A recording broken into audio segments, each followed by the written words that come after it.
پنجاب میں دھند کا راج ہے۔ حد نگاہ کم ہونے سے مختلف مقامات پر موٹرویز بند رہیں۔ آلودہ شہروں کی فہرست میں لاہور پہلے نمبر پر آ گیا۔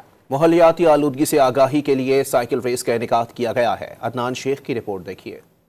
سائیکل چلائیں، صحت مند رہیں اور فضا کو آلودگی سے بچائیں، لاہور ٹریفک پولیس کا پیغام عام کرنے سینکڑوں مرد و خواتین سائیکلسٹ میدان میں آ گئے۔ شرکا نے شہر میں سائیکل چلائی اور ادارے کی اچھی کاوش کو ستائش سے نوازا۔ بیسٹ فزیکل ایکٹیویٹی ہے جس میں آپ انجوائے بھی کرتے ہیں، مزہ بھی آتا ہے، اور اتنے سارے لوگوں کے ساتھ آپ جب ایک گروپ میں چلتے ہیں تو آپ کو موٹیویشن ملتی ہے، اور سیف انوائرمنٹ تو ہے ہی آف کورس، اور clean and green and Pakistan کی ہم بات کرتے ہیں تو یہ ساری چیزیں اس کے اندر کور ہوتی ہیں۔ سائیکلنگ کے بارے میں کہا جاتا ہے کہ ایکسرسائز ہے، but I think cycling is not an exercise, it's a complete medicine.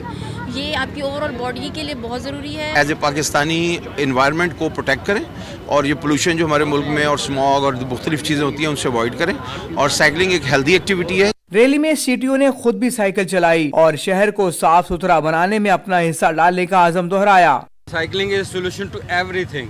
It is a solution to your mental issues, it is a solution to your physical issues, it is even solution to your financial issues. تو ہمیں cycling کو promote کرنا ہے، لاہور کو صاف کریں گے انشاءاللہ، لاہور کی خوبصورتی واپس لائیں گے۔ لبرٹی سے شروع ہونے والی ریلی دہلی گیٹ سے ہو کر واپس لبرٹی پر اختتام پذیر ہو گئی۔ کیمرہ مین علی رحمت کے ساتھ عدنان شیخ، ڈان نیوز، لاہور۔